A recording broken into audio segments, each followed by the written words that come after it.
Like, people are not buying your product, they're buying you. They're buying your reason why. And so if you can't define your reason why, or if you can't, articulate that, not just visually from a brand identity, but in language, then you're missing out on your core audience. You're missing out on exactly who you're trying to reach. Welcome to Secret Ops, the podcast uncovering the world of operations, one episode at a time. I'm your host, Ariana Cofone, and today's guest is Sage Randall, Chief Operating Officer of 6th Avenue Storytelling and the co-founder of Hire Women Week, which is all about, as you guessed it, getting women hired. Now, Sage and I have a lot of similarities within our background, which made it really fun to talk about. And obviously, we talk about women getting hired. We talk about our backgrounds as operators, but we also dive into the world of marketing. Because as a marketing executive, she's married all of these worlds into one. So get your notebooks and let's dive in. Sage, welcome to Secret Ops. Thank you for It's so having lovely. me. Yay! I'm really excited. Partially because when I was looking at your background, like most operators, you come from all of these mixed mediums, including having been a marketing executive, an operational executive as a COO. So you've got these like powerhouse specializations that are not always known to be married to each other, which I've got a million questions on. But outside of all of these different roles and leadership aspects that you've done, a common thread has really been about culture building and storytelling. And most importantly, getting women hired.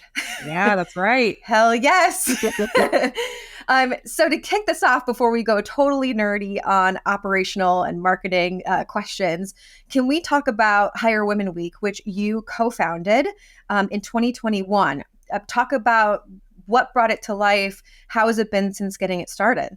Yeah, so I started actually in, I feel like the end of 2020, around that time. A really good friend of mine that I grew up with named Kelsey Stevens. We went to high school together. We were in theater together. We were like, we just have known each other for 20 years. And she came into town and she was like, I have this company I'm working on called Ladybird Talent, and I'm really looking for a partner. I'm looking for someone to help me grow the community. She's like, and one of the things I really want to do is Hire Women Week. I want to do a week every year that's like our rally cry for hiring managers, for companies, for candidates, to get more women hired, but also to talk to women about, how do you move up into directorial and executive levels? There's such a broken rung when it comes to moving up the ladder, especially for women. So how do you reach over? How do you push forward? So giving advice to candidates, giving advice to hiring managers on how do you create, unbiased hiring practices? How do you bring in talent that's going to tell a robust story? Just so you don't have a homogenous team. And why is that important? And so in May of 2021, we launched Hire Women Week. That was our first year. And we also have done this extremely organically. We put very little spend behind it. So the first year we had, I believe, over 1,000 RSVPs to the event. Really wonderful. That's a good amount for really a first year. And absolutely. Not putting any spend behind it. So, it became really clear in year one, there is a need for this. There is a community for this. We're ready to tap into it. So year one, we, hosted it virtually. We had a lot of great speakers and panels, and then we did a few, in-person events.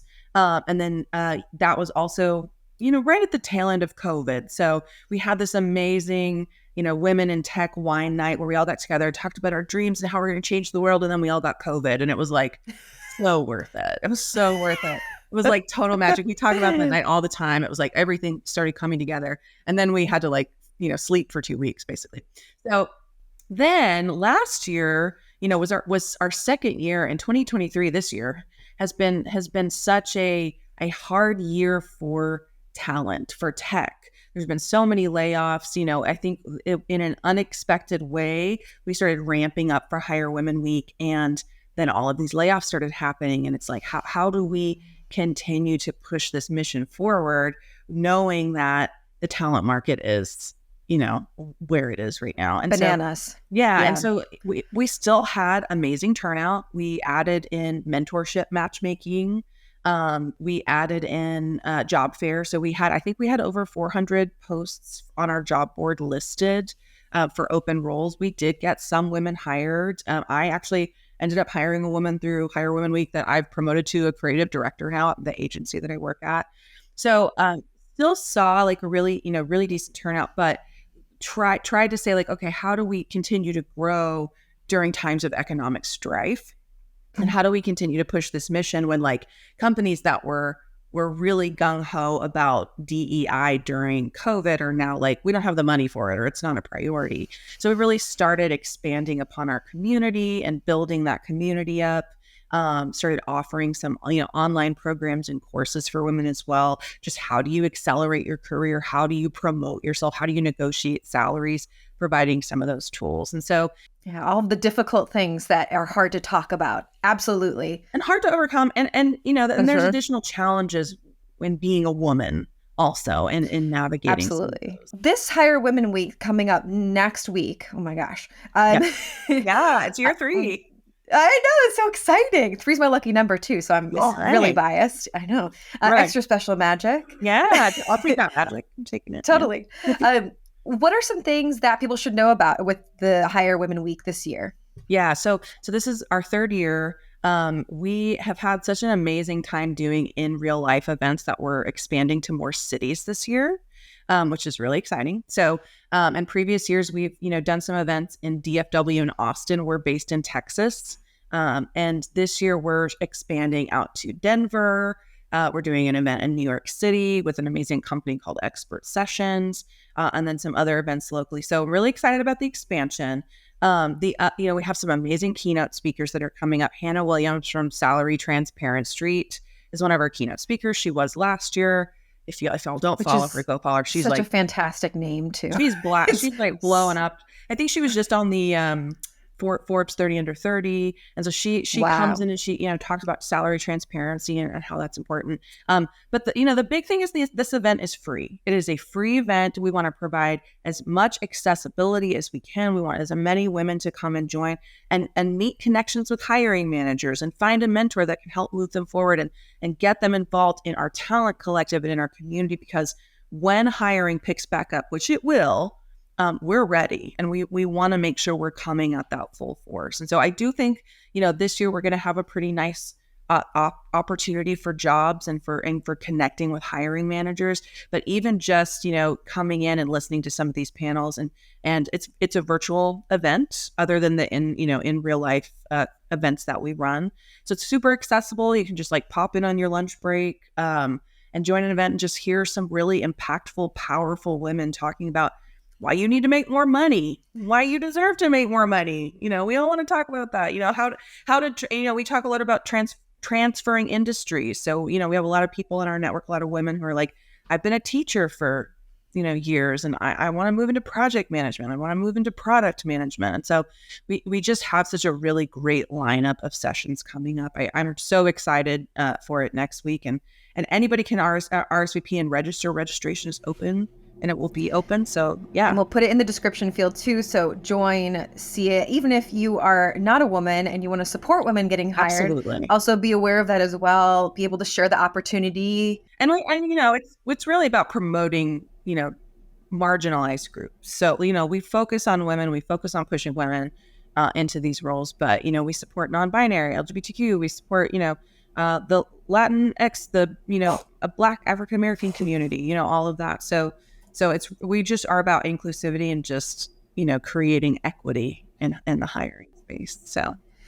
So you and I have both been in our careers for a while now, and I have felt that pain of going from more junior in my career to more mid-level to then being more senior. And the growing pains for me sucked very hard.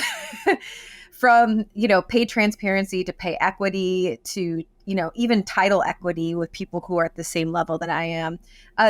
In your experience, was there a moment in your career that all of a sudden this really clicked for you?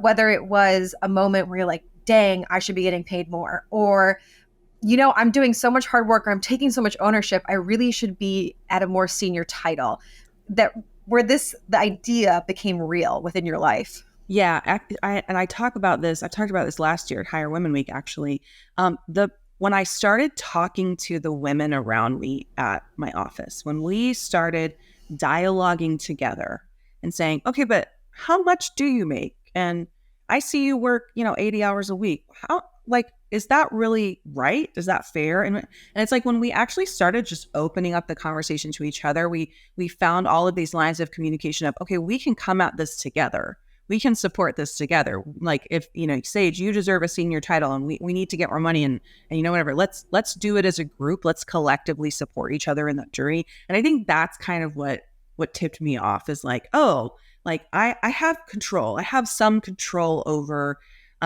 my career journey, my ladder. I'm not just like reliant on somebody coming to me and saying, oh yeah, we're gonna pay you $1 million, and like it doesn't work that way. Like you have to I sort of, wish. yeah, well, and I'm sure maybe it does for some, like, Maybe it will. I don't know, some man out there has been like that. Wait a minute, that's my story. But I think it really was just like opening the line of communication with the other women around me that made me realize like I'm really good at what I do, and it's okay to fight for my worth, and it's okay to also fight for the worth and promote the worth of all of the other women around me, especially when I know from an operations perspective how much revenue we're bringing in, how much sales we're managing, like knowing like, okay, well, we manage half of our entire portfolio. Yeah, can we get a little bump? Yeah, a little something here. Yeah. Wait. It's so funny that you said talking to other women in the office, because I feel like we were raised in the generation, and probably from previous generations, where you don't talk about money, you don't Right. talk about your salary. But that's actually how I found out that I was being paid $20,000 less than an entry level person at my same Wow. title. An entry level person? Yeah, that's rough. Yeah. And that, that made me have a big wake up call, because obviously there was something within the business that was awry, that would even happen. But also then I realized, man, I was really undervaluing my worth coming into the situation. I pitched my salary super low, and they got me for a steal. Yeah. And the hard part was then I had to climb up the negotiation ladder. And I did get to that level, but it wasn't the first time that it happened in my career where I realized I was getting paid less than people of equal or same position as me. It's a shitty story. Yeah. But it's a common story. It's your common. Exactly. Yeah. The only way that I have found I've like gives me some way to sleep at night is knowing that within those businesses, I then eventually became a leader, helped those equity pay issues, right? And again, it's never perfect, Right. but it was a hard lesson to learn. And it starts with talking to other women and with other people and peers. It doesn't need to be women, obviously, but sometimes that's where you feel safe to start talking about it. 100%. And I think it's also I think that's the difference in women in leadership versus men in leadership. Not that I've had amazing leaders in my life that have been men. I'm not saying men, are bad leaders. I think they're great leaders in a lot of ways. I think the difference between a woman in leadership is we're coming from more of a place of empathy and understanding from the front end rather than just the cold hard facts. And I see a lot of men and male allies changing. I think they're taking on more of like, it's okay for me to be vulnerable. It's okay for me to be honest and transparent and not just play the boss role. But I think women just intrinsically want to take care. We're tribal based, and so it's much safer. Like having a safe space that you can go and ask those questions and open up, even if it's just a peer.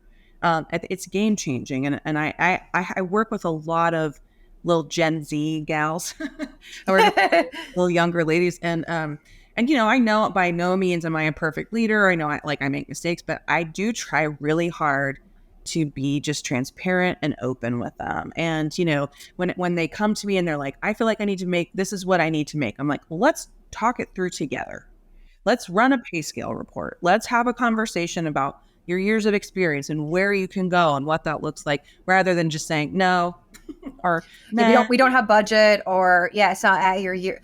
That is also, I think, part of the process, that once you become a leader or a manager, it opens up the world of like what kind of BS admin work goes into getting those raises, Yeah. which is, that's its own challenge. And Right. that's something that if you can understand the recruitment process, understand, salary banding, salary transparency, all of these different pieces, it does make you more empowered to say, am I getting paid my worth Mhm. based on information? I Right. didn't have that until I was probably my late 20s, early 30s to really have that information to know whether or not I was getting paid fair. So that would be, I guess, my like tip, if we're talking about tips, is if you think you should be getting paid more, first of all, you have so many tools. Glassdoor, I think LinkedIn has that too, that you can actually start to look at your qualifications and where it's in that range, and then talk to someone senior that has done recruiting Yes. to understand potentially what's going on here if you feel like you aren't getting paid right. And again, that takes being vulnerable, but that helped me a lot in the past to say, like, this feels wrong. Is it wrong? Match data with experience of other senior leaders. And then I was able to say, I think I am. Yeah. And there are so many more tools. Like, I mean, and again, Totally. that's why like Salary Transparent Street and what Hannah Williams does is so it's so cool and powerful, because she's brought it into this sort of digestible video content where it's like you can just scroll on TikTok and see what a travel nurse makes and what a construction worker makes, and then go to the spreadsheet database and like look it up. Also, like so many states have started requiring salary listings Yes. on their job roles, which like hopefully that continues on, but it's so much easier to understand your market value than it was before. But I It's a also wake up call too for businesses, right? If you've got to put down a number, you better be firm with what you know, like what that number is. And it better be fair and it better be considered.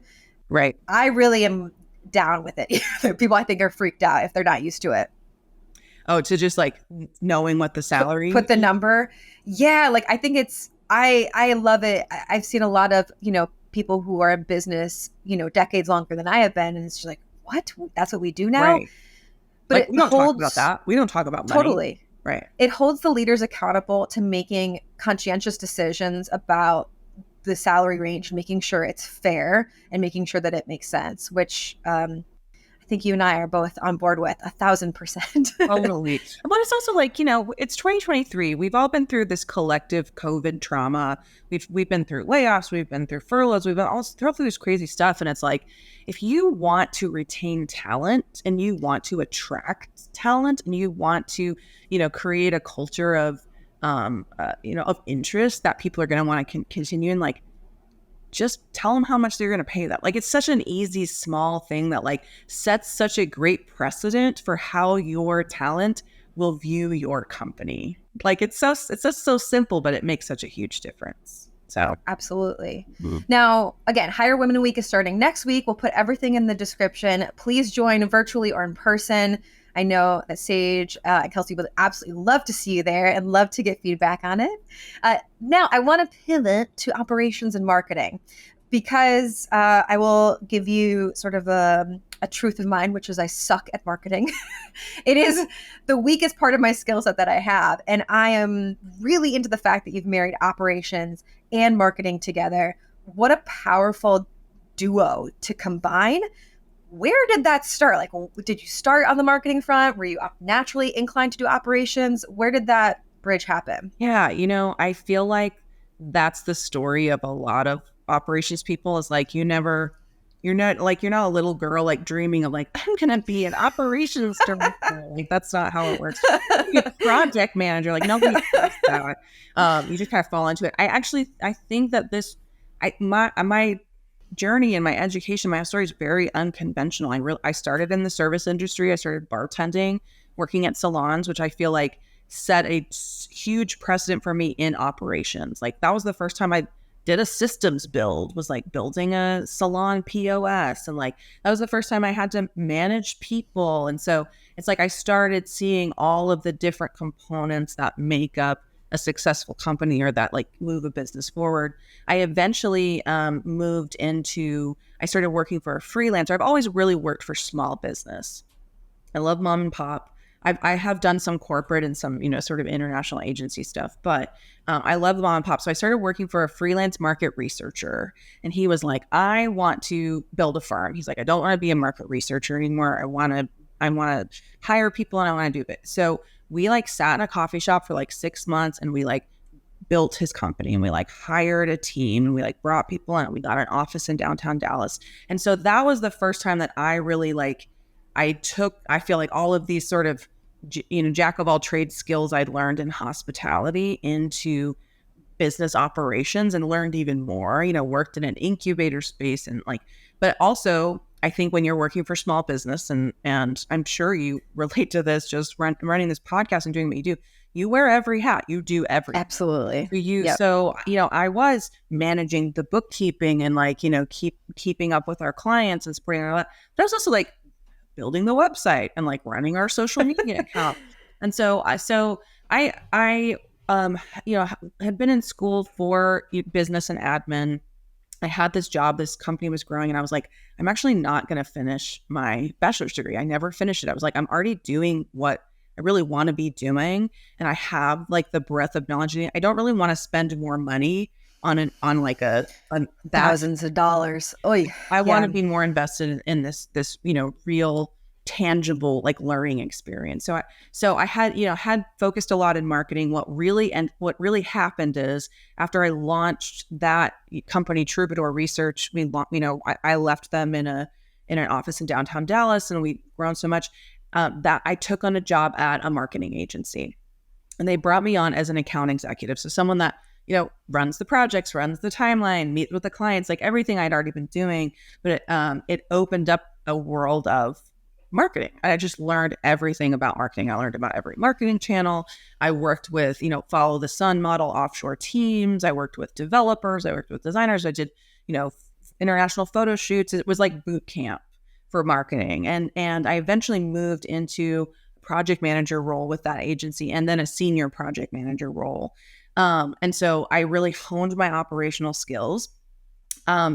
It's kind of complex. I want to break it down how it worked. I'd love that. I think that's another reason why I learned as much as I did so fast. So the agency I worked for is a company called Tag Worldwide. They're an international marketing agency. They have huge clients, and I worked on site at Alcon Pharmaceuticals. So I'm in Fort Worth, Texas.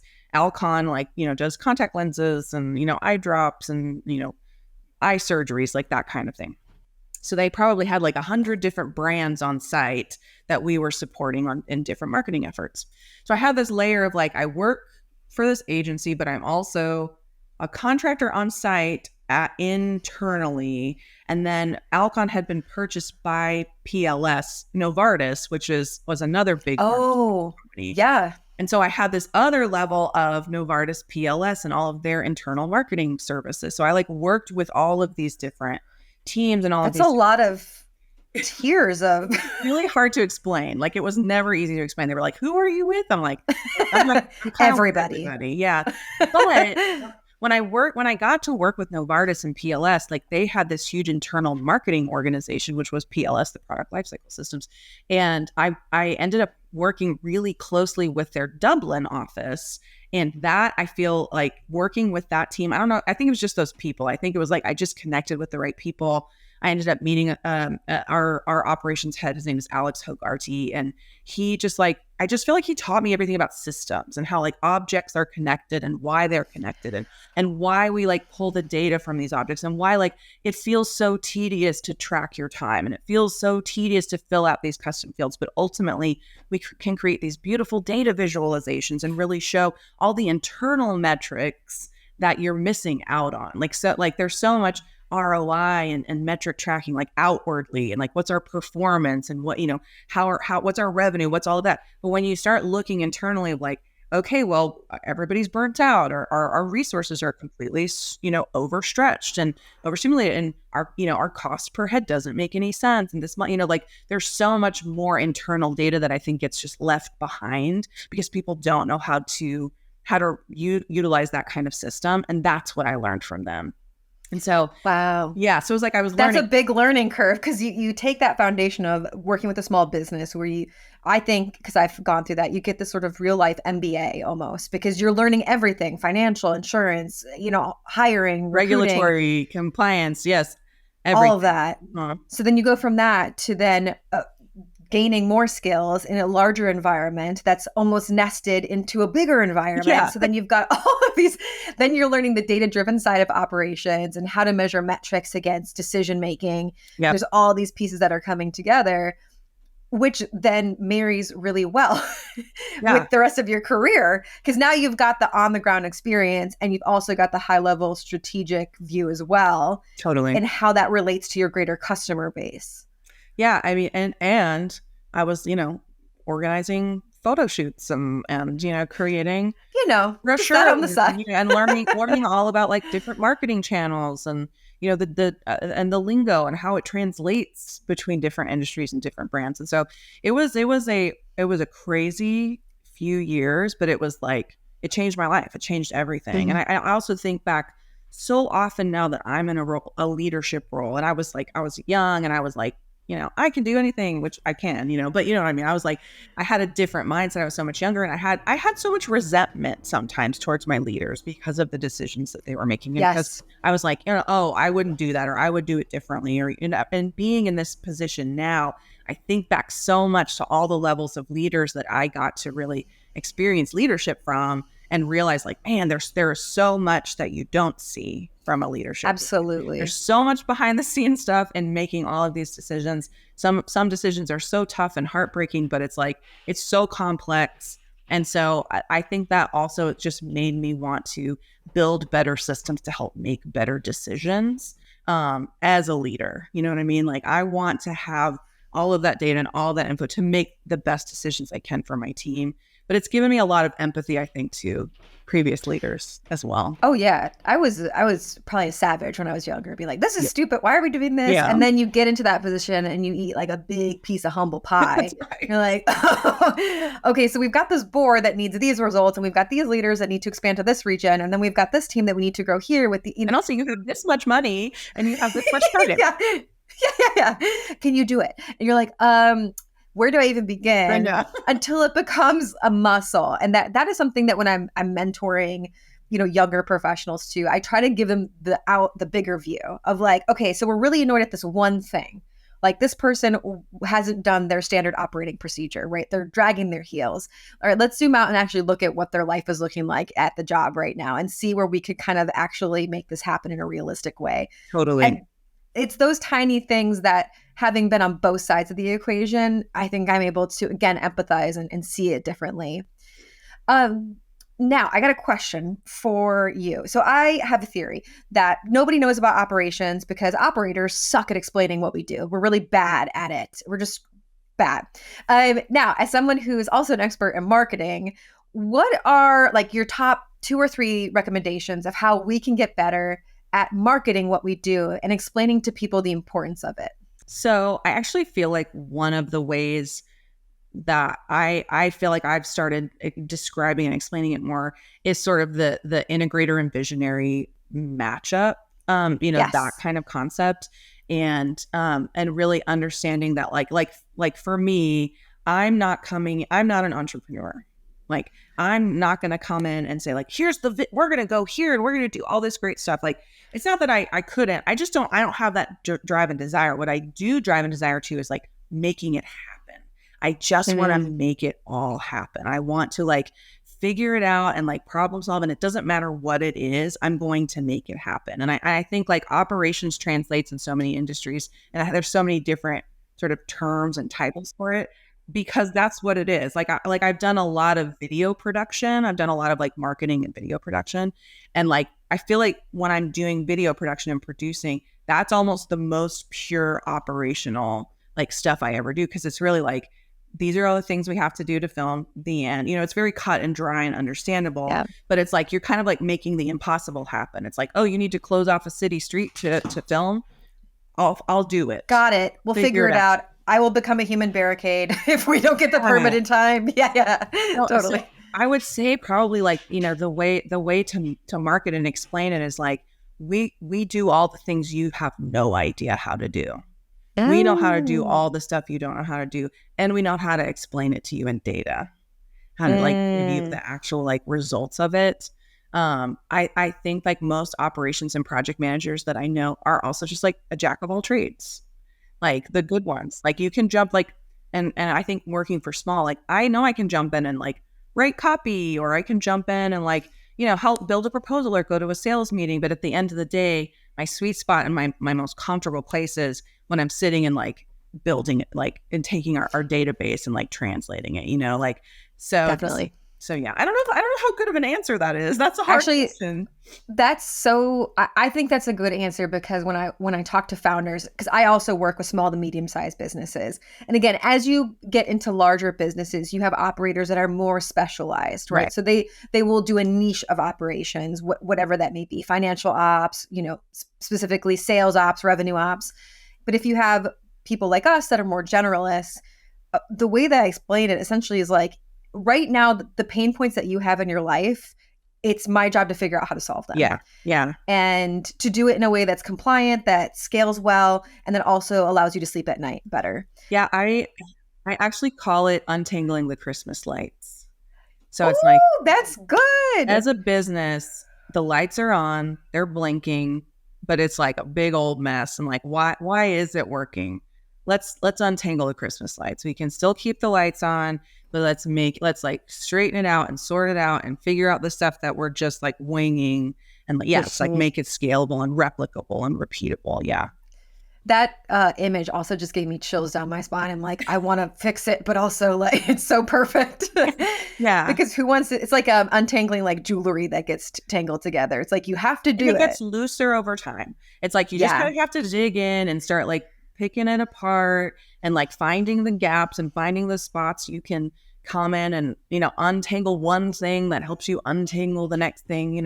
It's such a like a transformational process, but you have to keep the lights on the whole time you're doing it. Like, that's the challenge. Totally. Yeah. That's such a good, I tell my clients when I'm working with them, listen, you've got these pain points today that are keeping you up at night. If we work together the next 6 months, it's going to get worse before it gets better. Right. Because that's what operations, and as an operator, I have to dig down and see where is the source of this problem.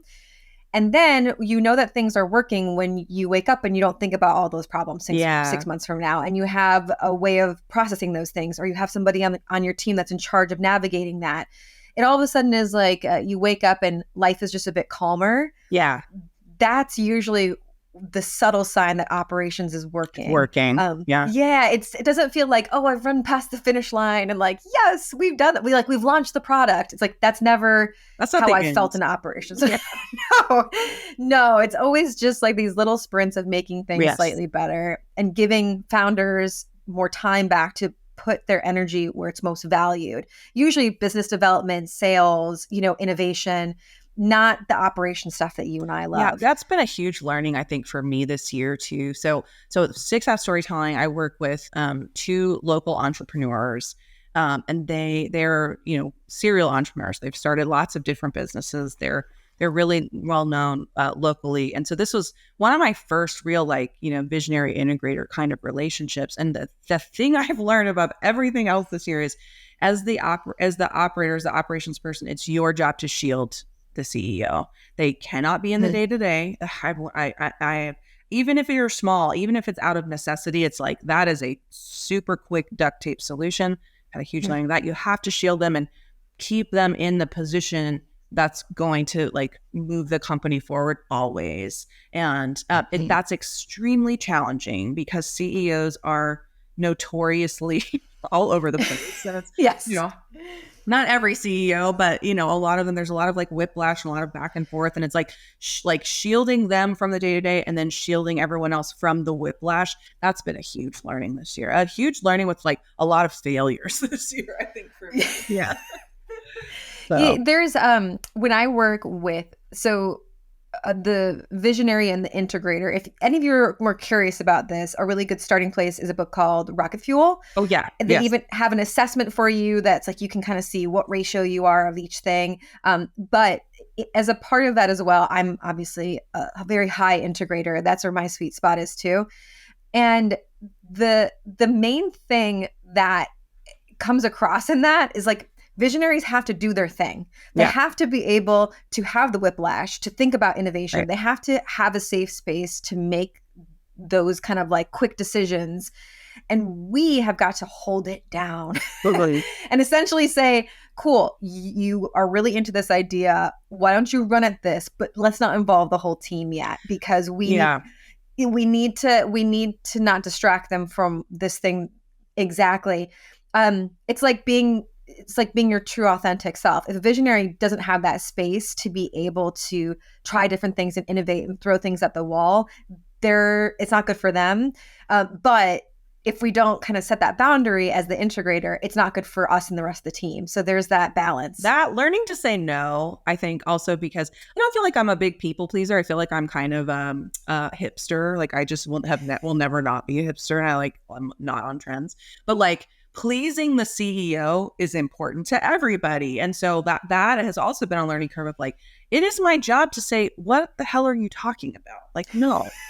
Yes. We're not doing that. And I've had a really hard time with that because I also just, like as an integrator want to help actualize the vision and mission and with exactly the way they want it to be. And it's just not going to happen. And that's why you're here as an integrator, because the CEO has a vision that they don't have the intrinsic, strength or ability to execute. So you have to be the firm hand of executing that vision, which means telling them, what are you talking about? Like, you're crazy. We're not doing that. Sorry. Yeah. Or cool. Why don't you run at that separately? Yeah. I will give people a tip, other integrators like you and I'll give people a tip. If you're in a meeting, this founder or CEO is talking about something and everybody is quiet, nobody knows what is happening and nobody knows what is going on. So your job, if a meeting is quiet, is to start asking questions, to setting boundaries, right? Like to actually kind of contextualizing that discussion for them and for the rest of the team. Otherwise, if you have a quiet meeting, I always feel like you leave and people are confused. Yeah. They don't know what they should be working on. They don't know what their North Star is. They don't know because the founder and the CEO, ultimately, they are like, the final say on things. Right.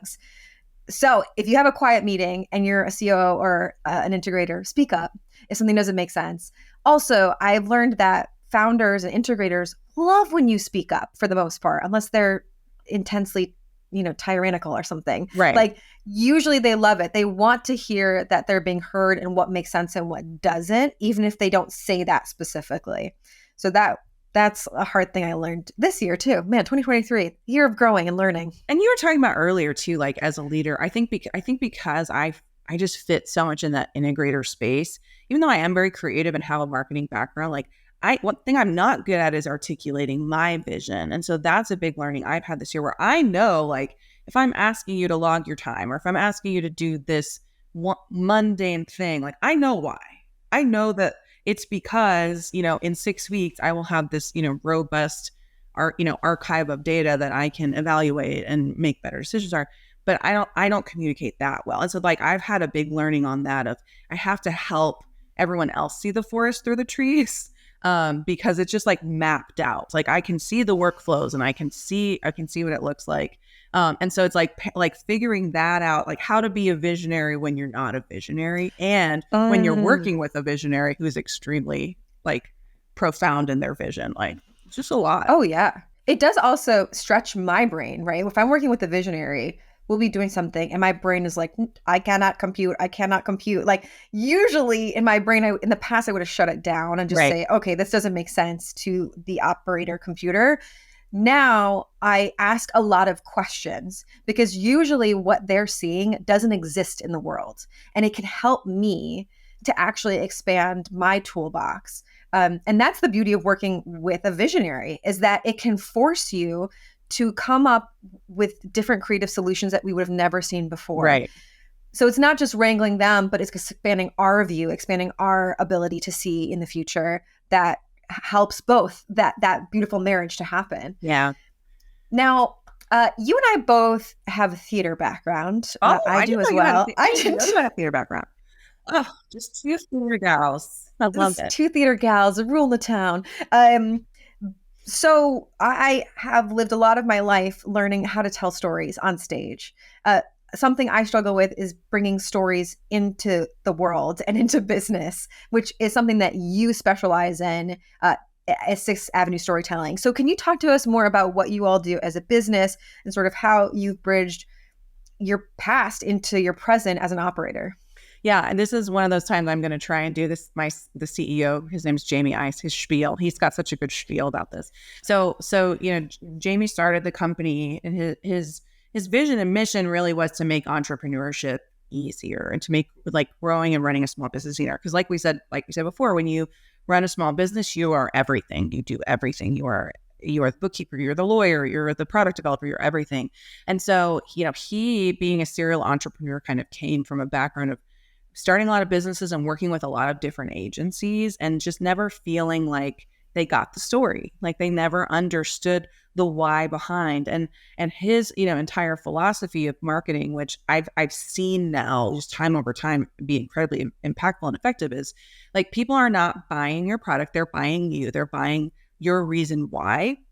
And so if you can't define your reason why, or if you can't, articulate that not just visually from a brand identity, but in language, then you're missing out on your core audience. You're missing out on exactly who you're trying to reach. And so what we do as a company is we sit down and we do a really, really robust discovery with organizations that they're very emotional. It's kind of like a therapy session. We sit down and we're like, why did you want to do this? What was the point in your life that that the light clicked on? We really, really go really deep and thorough into it. And then we build a huge, huge strategic bank. So we take this entire discovery, and rather than just saying like, okay, we're going to build a brand ID and, we're going to build your branding, we're going to build you a website. We say, we're going to build, a 70-page document that is all of the language that you can use across all of your platforms to create brand consistency, but also to tell the story of who you are and why you do it and the challenges your customer facing. It really is a lot like Joseph Campbell, hero's journey, sort of, posing our customers as the spiritual guide, like your customers in crisis and challenge. How can you come in and save the day? And so I've seen it be incredibly impactful from an organic content perspective. We're starting to really dig in and test out that storytelling, like language and methodology in like paid and like digital media and SEO as well. Because again, I think a lot of marketing is like set it and forget it. And I think that is ultimately what the challenge was when he was hiring other agencies, was like, okay, we do all of this on the front end, and then the rest of it is just kind of like, it'll roll and it'll be what it'll be. But really there is like, you have to continually represent yourself. You have to continually show your face. Like the clients that we do ongoing social media work for, we do between 2 and 6 photo shoots a month. Where we're going on site. That's more than I would have thought. Wow. Yeah. Well, and it depends on the client. Some industries, maybe you don't need as much of that content, but we want to see your face on your website. You want to see your client. You want to see your office space. You want to create, not only brand recognition, but like that feeling of comfort when you're reaching out to a brand and when you're engaging with a brand. So we'll do, between 2 and 6 photo shoots a month with these clients, and really put their face and their story. So we have for example, we have a couple different planned communities, like neighborhoods with, housing, and event spaces, and like, where it's all inclusive. And just putting, everyone's Halloween decorations and showing like everybody's really festive, and like, showing the neighborhood police officer. Like people respond so much because it feels like home and it feels like where they want to be. And I like our engagement rates with our clients are consistently 2 to 3 times above industry standards, just across the board, because of bringing that personal touch into it. So it's not necessarily traditionally what I was taught or what I learned when I was going through. And I think that has to evolve and mold with time. But when it comes to telling your story, like really sitting down and saying, what is my why? What is my mission? What is my true vision? Some of the stuff and exercises that we go through, like at a leadership level and an operational space, like you have to share some of that out. You have to, pull back the curtain and reveal some of that. Otherwise, why would anyone work with you? Why would anyone buy it? So that's kind of, the philosophy behind what we do. And we really strive to work with businesses of all sizes. Like we're not really going after, Coca-Cola and McDonald's and like the big ones. We're going, for the pizza shop around the corner and the ice cream store and the local, law firm that's like up and coming lawyers. And we want to also like build the stories of the city that we live in, which we're in Fort Worth. Texas, which is like this huge, rapidly expanding city. We're growing all the time. Like Facebook Meta has come here. Like, like Elon was talking about coming here. Like, it's just one of those cities that's starting to boom. And so there's so many amazing entrepreneurs and stories to tell. And so we really like hone in and focus on that. We try and make our pricing accessible as well, because as a small business, as a small business owner, it's like, saying, hey, you should spend $3,000 a month on ad spend. Like, well, that's all I have. It's not possible. Yeah, that's all I got. So how do you do it when you need a website, you need marketing, and you need social media, and you're one person and you have this much money? Like, how do you make it happen? And so that is I think the continued mission too, is finding more ways that we can get these philosophies and get these tools into the hands of small business owners to help their businesses grow, which in turn fosters our community and like grows our city. So I have a question for you, because there's an internal battle I have with myself that I think other people, business owners, might feel as well. So social media, I think there's a culture of, sharing too much information that should remain personal. But like you said, sharing your life and sharing your world as a business owner is incredibly important to people connecting with you. So how do you marry the resistance I have towards sharing too much information with the knowledge of knowing that if I want to connect with people, which is ultimately my mission, I'm going to have to share something? Like, how do you marry that? And how do you find a happy balance that doesn't leave you feeling like uncomfortable to a degree? I think that is, it's about building all of your messaging on the front end and saying, like, when I'm talking about myself, this is how I talk about myself. When we talk about our product, this is how we talk about it. And I think there's also room for experimentation. I've seen a lot of social media, like content creators and, people out there, thought leaders and with a platform, who are like, I love to talk about my failures. And it's maybe not something I would have done 5 years ago or 3 years ago, but again, it just brings this humanity into it. So figuring out like, okay, what is my comfort zone of talking about my failures? And then just like creating your boundaries around it. So it's like, it's not like you have to reveal your entire life. That's kind of at your discretion. But I do think the more comfortable you are being vulnerable, especially with the hard stuff, the more your audience will relate. And that also is about cadence. It's about saying, okay, if we're posting 3 times a week, maybe one of those times it'll be me and my face, and I'll be like, hey, we're out here scooping ice cream. And the rest of the times it'll be like about my product, about my company. So I think it's about creating variety in your content that always has that through line of heart and that through line of mission. It's also very unique, but depending on the person and on the product and what they're selling. What we work with locally, some actors and voice actors and stuff, and like their whole lives are on screen. So they're way more comfortable saying, yeah, this is my outfit of the day and this is what I'm wearing and this is what I'm doing.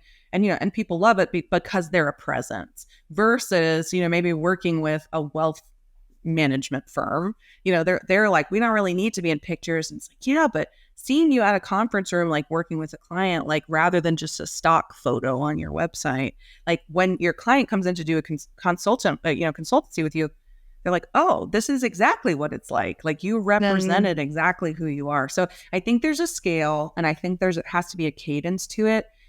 But I think it's worth experimenting. I think it's worth pushing past your comfort zone in little ways, and seeing what your audience engage with. And it's always the stuff you never expect.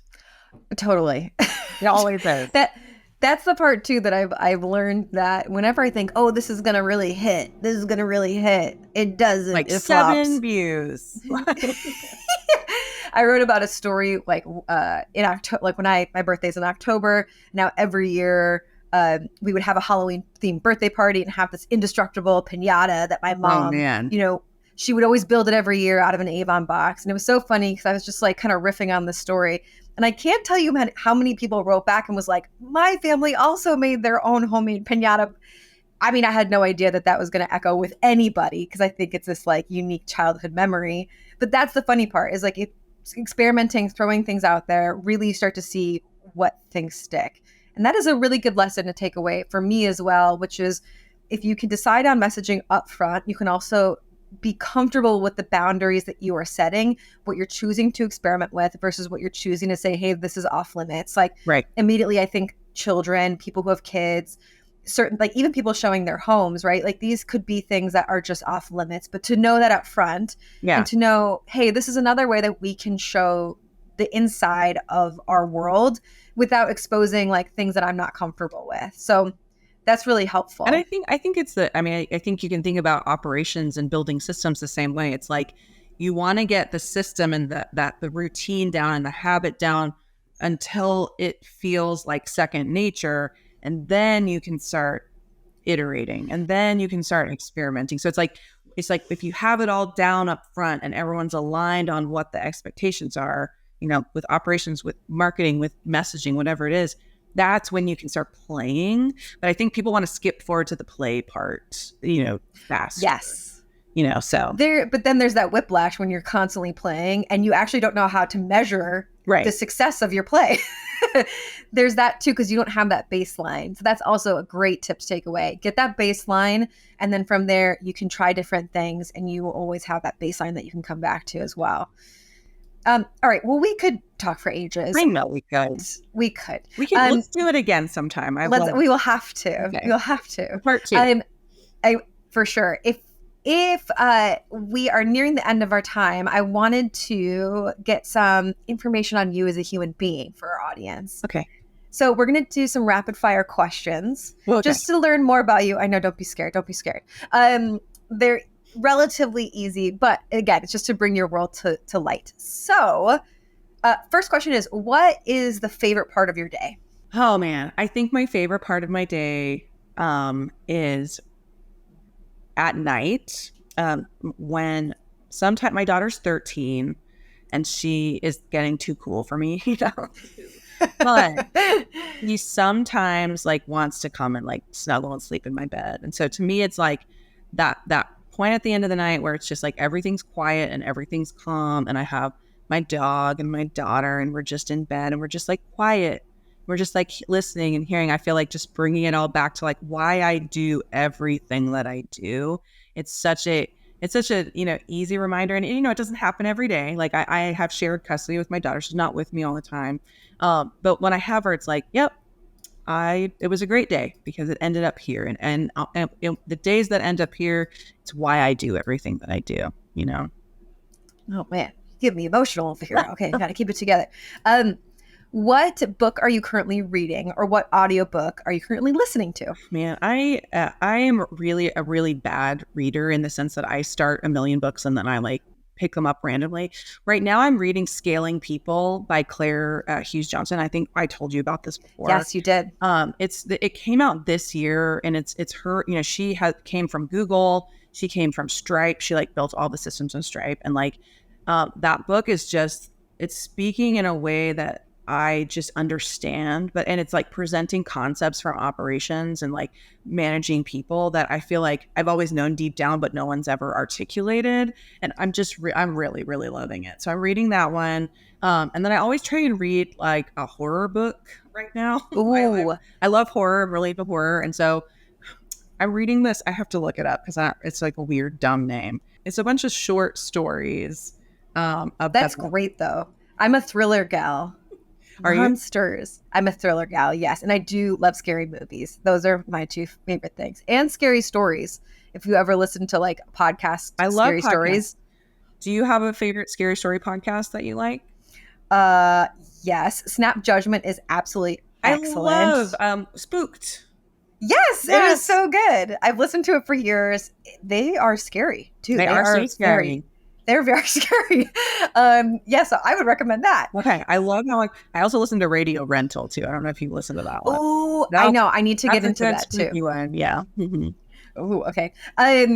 What is the best purchase you've made under $50? Oh my gosh. What a good question. Oh man, I feel like this is an easy question. And I think people would argue with me, but my Revlon hair dryer, that's like the round brush hair dryer. Yes. They've always had really long, thick hair and like it takes forever to dry. And like that tool changed my life. I went from like, I just gained time back from it. And I got it on sale. I think I got it for like $25. And it's like, I know the Dyson Airwrap is out. I know people are really into that, the new fancy one, but I'm kind of like, I'm a brand loyalist. I'm like, I'll buy it forever. It changed my life. Well, and having come from the world of salons and all of that, that actually speaks miles because I'm sure you've had a lot of different experiences with tools there. Yeah. And I feel like I got really good at like doing my own blowouts and like, I know how to do all that stuff. So yeah, to be able to like shave the time down and do it in, 20 minutes, like total game changer. So I'm with you. If you could go back to the beginning of your career, what is a piece of advice that you would give your past self?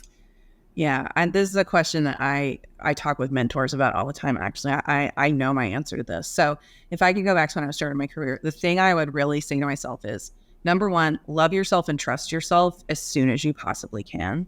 Like, let go of all of this. I'm not good enough and I'm not worthy and I'm not pretty enough and I'm not smart enough. Like, it's total bullshit and nobody else thinks that. And the minute that you let go of all of that insecurity, like your life literally opens up and it changes. And like that, if I could go back and tell my younger self anything, I would just shake her and be like, you're great. Like, you're awesome. Just like, get over it, My God, what is this rapid fire question section? It's way too emotional. Sage, please. What is something that just makes you little kid happy? Oh, little kid happy. I really love cannolis, and when I see them at the store, I get really like giggly and excited about them. And my daughter thinks it's really funny when I just show up with cannolis because I feel like she's like, "Mom, why are you doing what's your deal with cannolis?" But I feel like there's just something about the shape. It's kind of like, silly and they just taste, I don't know. It just feels like a special sweet treat that's just for me. And I live in Texas, so they're not really like here. They're kind of hard to find. You kind of have to like, so when I see them, I'm like, we're buying cannolis today. Dozen cannolis. We're taking it home. I just want to eat cannolis for dinner. Yeah. Really into cannolis. I will tell you, cannolis, my life changed when I learned about the cannoli dips. Oh yeah. I have not done that yet, but it looks so good. Have you done it? Have you done it? I have. So my husband's Italian from Jersey, and that's a big thing. And essentially, instead of having the cannoli filling in the filling, you have like a big dip of it, and then you have the chip part of the cannoli, and you just dip it like a salsa, and it is. Okay. My mouth is watering thinking about it, and I'm really sorry. Maybe that's going to be my girl dinner this week. I'm just going to eat some cannoli too. That sounds fabulous, and I will tell you, it is all worth it. Give it a try. Okay. That's Thank you for that. Of course. Last question is, what do you want to be when you grow up? I've been thinking about this one a lot lately because my daughter's getting older and I'm like, she's going to graduate from high school. What do I want to do? I think who I want to be is just like happy and helping people. Like, and I think that's why I'm in operations. I think that's why I kind of do what I do. I just want to like help other people like achieve their dreams and facilitate their dreams. And I just want to be really happy doing it. I also would love to be like maniacally rich. That's when I grow up. So that is the goal. And I think too, like I had my daughter really young, and I've been really like head into my career and like heads down and like getting stuff done. And I never like had a college experience of like living in a dorm or like, kind of like really moving out on my own. I never had that. So I do think when she graduates, I want to like experience that a little bit, like go, like be a nomad, like a digital nomad for a little bit, and like, go and do the things I didn't really do when I was younger, with more money, more. Yeah. I'm just going to take that maniacally rich. Better decision making skills. Yeah. That's fantastic. Now, if people are listening to you and they're like, I want to connect with Hire Women Week, Sixth Avenue Storytelling, and Sage as a human being, where can people find you? So LinkedIn is definitely the best place to grab me. I know you'll put that link in there. Yep. And then Hire Women Week is hirewomenweek.com, and registration is open right now. That, once that event is over, that website is still up, but you can visit us at Ladybird Talent for the rest of the year. And we have LinkedIn, Instagram, and, a website there. And then sixappstorytelling.com, especially if you're a small business, you're looking for that kind of like marketing and storytelling support, we're here, we're ready, we want to do it. So sixappstorytelling.com. Yeah. And we'll include all of those in the description for y'all. Sage, it's so fun. I feel like the inner theater kid in us just really connects. And I'm grateful for your knowledge and for really having such an amazing North Star and getting women hired and empowering them in their careers. So thank you so much for your time and for joining us. Oh, thank you so much for having me. For real, let's do a part 2 because we could talk for hours and hours. We could. To all of the wonderful Secret Ops listeners, thank you so much for listening. Of course, also we are now on YouTube. So if you are a visual learner like me, you can find us at Ariana Cafone on YouTube. Otherwise, please subscribe and check us out next time. Thanks.